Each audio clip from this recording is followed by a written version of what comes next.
Bonjour, welcome to part two of family, friends, and pets. We're going to focus on animals, predominantly pets today. And it's worth pointing out that words for pets are actually quite tricky in French. Not very many of them look like English words. So just think carefully about what age you're introducing vocabulary to your pupils in primary. If you want to introduce animals in early years, you might be better off focusing on zoo animals, for instance, because most of those are cognates like un lion, un éléphant, un crocodile. But we're going to focus on pets because the context is looking at my family. Okay, alors, c'est quel animal? C'est quel animal? What animal is it? C'est. It is.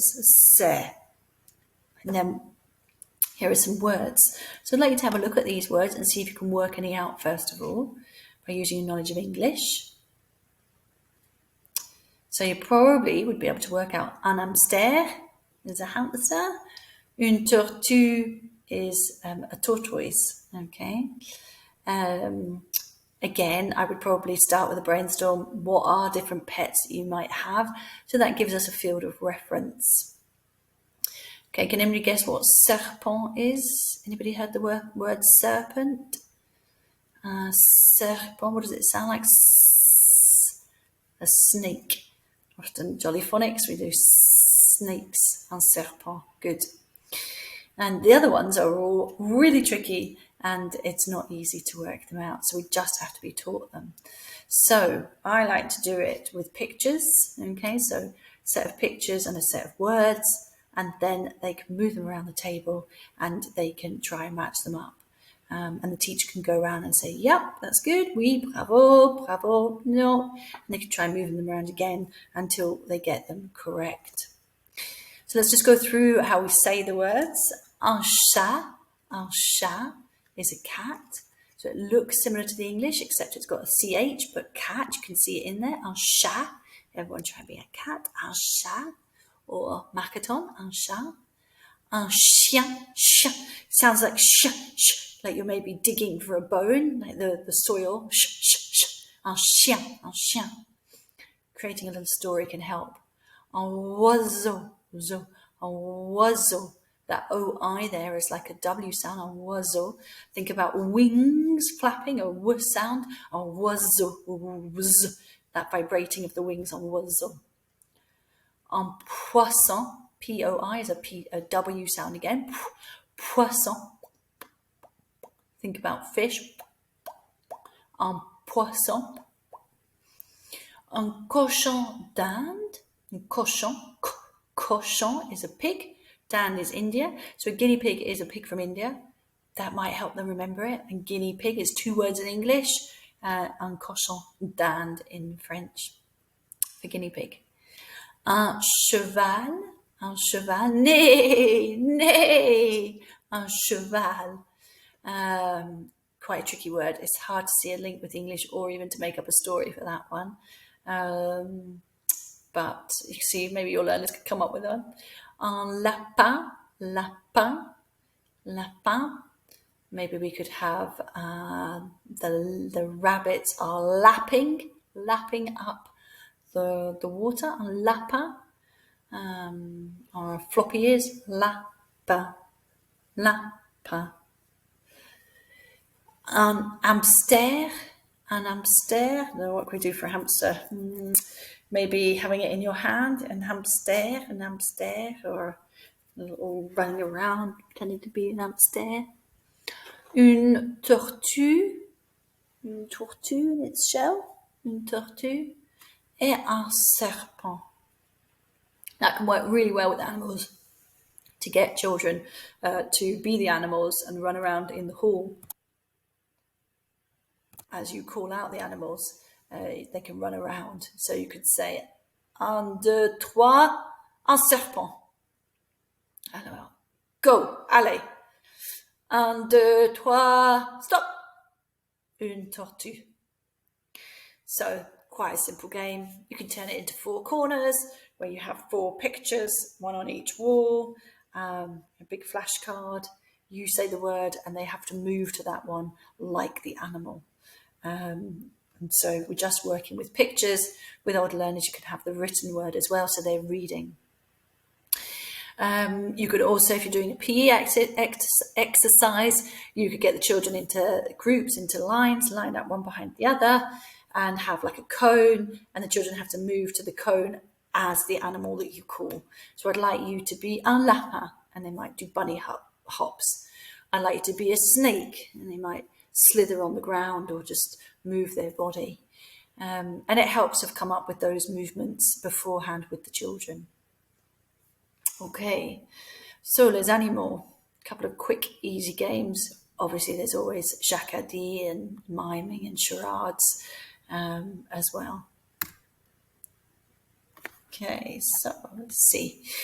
Now, in this activity, what I'm going to do is I'm going to describe an animal using vocabulary that children already know. So children know their colours and they know their sizes.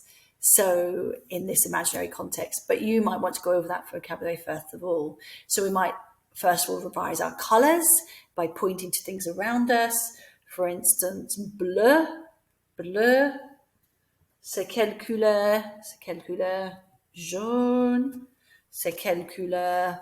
Blanc, c'est quelle couleur?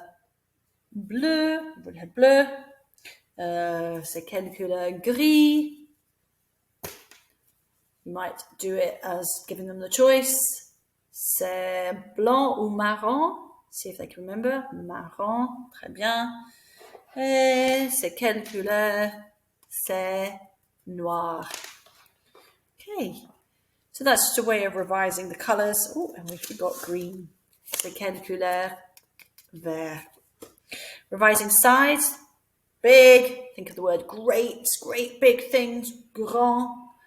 Small little things. Petit. Okay, so I'll have a go at describing something. So children are going to be listening. And as soon as you work out what the animal is, levez la main, hand up, and see if you can tell me the animal. So you can mime it. Okay, cat, mime it. You can say it, un chat. Or you can write it on your mini whiteboard. Or you can say a whole phrase. C'est le chat or c'est un chat. So you can see the scope there for differentiation. Okay, so first of all, let's go. Alors, c'est vert, c'est vert. C'est long, c'est long, c'est long. And if you haven't taught the word, you can mime it. Children often will guess it. Bravo, c'est un serpent. Next one, numéro 2. C'est gris. C'est gris. And again, children might get it just by process of elimination. There's only one that's grey there. C'est gris. C'est un lapin. And you might have the vocabulary up on the board for the animals or the colours, and you might even be pointing to it so that the children are able to see that. So you can offer as much or as little support as you want, either to the whole class, or if you've got your cards, okay, you can have the cards on the table for the children that need that level of support. You can also then start to extend it, and if you've done body parts, you can introduce body parts, okay? So I might say, il a 4, 1, 2, 3, 4, jambes, 4 jambes. You might point to your leg, 4 jambes, okay? And what might it be? Un chien? Non. Un chat? Non. Un hamster? Oui. Bravo. Okay. So it's like guessing game, but we're focusing on description. So the children are having to listen here. You can also do the same guessing game, but with writing. So again, you might do this as a follow-up. The children might have to read all of the phrases, or you might cut them up and have them read one phrase, depending on the age and ability of your children, okay? Now, there are no animals here. That makes it harder. So it is useful to have the animals, to have the support, the words, or the pictures, so that they know what they're matching it up with. You can also do the same activity with cuddly toys, especially with younger children, getting them to bring in the cuddly toys and getting them to describe them, okay? And working in pairs or in small groups. So, again, this can be used for pronunciation, for reading aloud, getting the children to read aloud. So let's have a look. I'll read them to you and you can see if you can guess them. Numéro 1. Il est long et vert. Numéro 2. Il est petit, orange et il habite dans l'eau. Numéro 3. Il est noir. Il a 4 jambes. Il a les yeux jaunes. Numéro 4. Il est blanc. Numéro 5. Il est gris et blanc. Il a les oreilles roses. Numéro 6. Il est marron et il a les oreilles marron. Numéro 7. Il est jaune. Il a un bec. Il est dans une cage. So you can see there's lots of new vocabulary here. So this is something showing you how you can extend it to second level and stretch learners as well who need a bit of extension. If we look at the easy ones first of all, numéro 1, long and green, a snake, un serpent. Numéro 4, blanc is white. If you can remember from the pictures, it's blanc. It was probably a guinea pig, un cochon d'Inde, or an hamster. Let's have a look at some of the other ones. Numéro 7, although it's quite tricky, we've got some key words in there. Un bec, a beak, and une cage, a cage. Again, if you've got older learners or learners that can use a dictionary, you can get them to identify the key word and look those up to help them. Okay. You can also point things out, like 6 has got a body part in it. That might help them, les oreilles. So then if you've got a word mat or posters with body parts, they know to have a look at that. So what other ones have we got? So we've got numéro 2. It lives here in water. Il habite. They might know that from talking about where they live. So un poisson. Numéro 3. We've got yellow eyes. It's a cat, un chat. Numéro 5 was the pink ears, un lapin. 6 was the brown ears. This one from the picture was the dog, un chien. And numéro 7 was the bird, un oiseau. You can also bring attention to some of the grammar, like why has Rose got some letters at the end here, ES, or Rose ends in an E, why has it got an S? But why is marron not got an S? Okay, so why has jaune got an S? And then we bring our awareness to adjectival agreement, that we need to make our adjectives, which come after our nouns, agree with them. And they agree in number. So if you've got more than one, you'll have an S at the end. And they also agree in gender. So sometimes we need to add an extra E if the word doesn't end in an E, if we're describing something that's feminine. So you can see how even a short task like this, you can make it as big or as small as you want. You can also do this with an envelope. So children, you put them inside the envelope, you pass the envelope around the group, maybe playing some music. So it's like pass the parcel. When the music stops, they take one out and they have to work out what it says. Or you can play it as pass the bomb. So it's a similar game. So we've gone through a couple of these already. Passing the ball. So any type of ball, could be a big ball. Children could be passing it outside, working on catching skills and just saying a word backwards and forwards. And animals, that's our topic. Un lapin, un chien. Okay, just throwing it and catching it and saying a word. But they could also be rolling a ball, especially smaller balls in the classroom, rolling it in a circle randomly across. They could say one word in English and the next one has to say it in French. So they're really practicing listening. And there's lots of variations. You can get them to extend the sentence. You can get them to add animals in like a supermarket game. You could also get them, instead of passing in balls, they could pass around cuddly toys, or they could pass around a flashcard itself, and younger children could just say it, un chat, un chat, un chat, and just go round. Okay. Older children might have to make up a sentence of some description.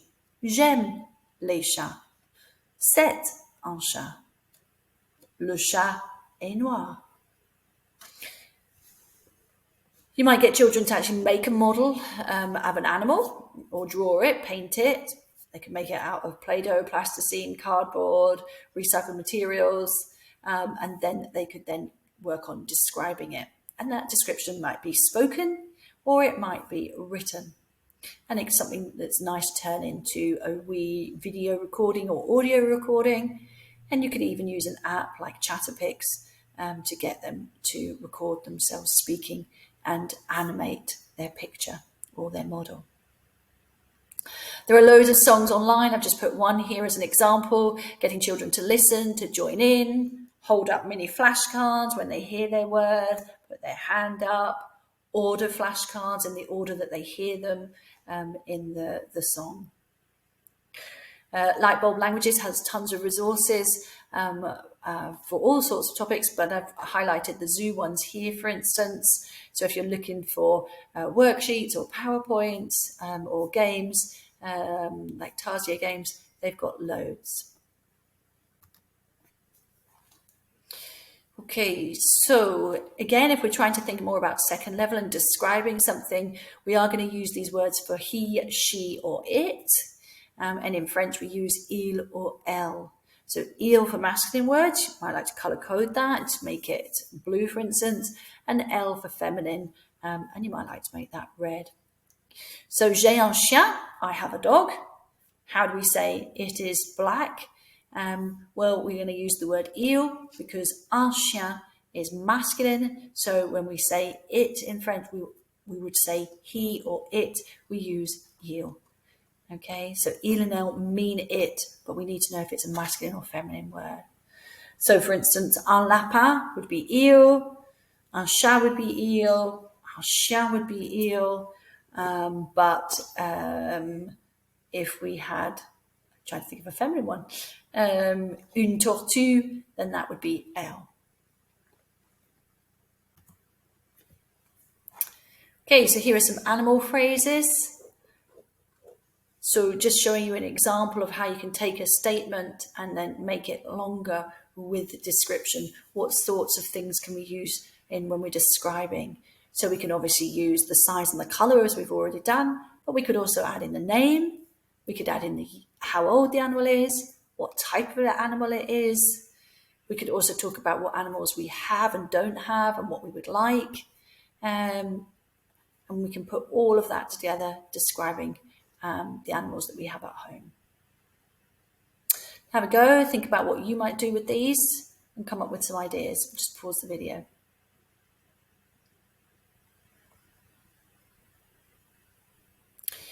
Okay, so things that you could do is you could get the children just to draw to show that they understand it. You could get them to find some key words in each one. You could get them to create a game, a match-up game, for instance. So there's lots of different activities. I've put a little example here of a presentation. Here's a presentation that we've got. So, the animals can pretend to present themselves, and that's the sort of thing that they might say. So they could do that on PowerPoint, for instance. So a nice playground game is to put the children into two teams, get them to line up opposite one person, so two people opposite each other, and then they become two teams, and they'll be working against their partner. So team A and team B, okay? Give each pair a different word. So you go down, so, you might want to number them. Number 1, you are dog, un chien. Number 2, you are cat, un chat. Go through. put a hat in the middle, and the two children have to run in when you call their word and see who can grab the hat first and then return. And whoever gets the hat first gets a point. You can make them walk in, you can make them run in, and you can use flashcards instead of a hat, and they can be with words or with images, again, depending on what level you're working on and what skill you want to work on. So that's a really nice little game, Le Béret. Another good game is to do bingo, and you can use an online bingo generator like this card with funny images. You just type in your words and you get images, and there are no words on it. It can be used in any language. Okay, so as a final activity, hopefully you've already seen the family one, but if you haven't, go and watch the family video. And you'll have seen that there was a letter at the beginning where it was describing themselves, talking about their family and talking about their pets. So we're going to use that letter as our model. And I'm going to ask you to create your own letter, okay, and tick these when you've done them. So here, these are criteria. This is what we need to include. You've got the model, so you're going to manipulate that to help you, okay? If I was doing it with learners and they needed a bit more support, I might underline the words they have to include, or underline the words which they can change. And I might support them with a word bank, so that they had some ideas of different words they could put into that word bank. To make it even easier, you could give them multiple choice. So you have the start of a sentence and you have two options and they just circle the one that's true for them. And that makes it even easier. Okay, hope that's given you some ideas for things that you could do and also help develop your own language.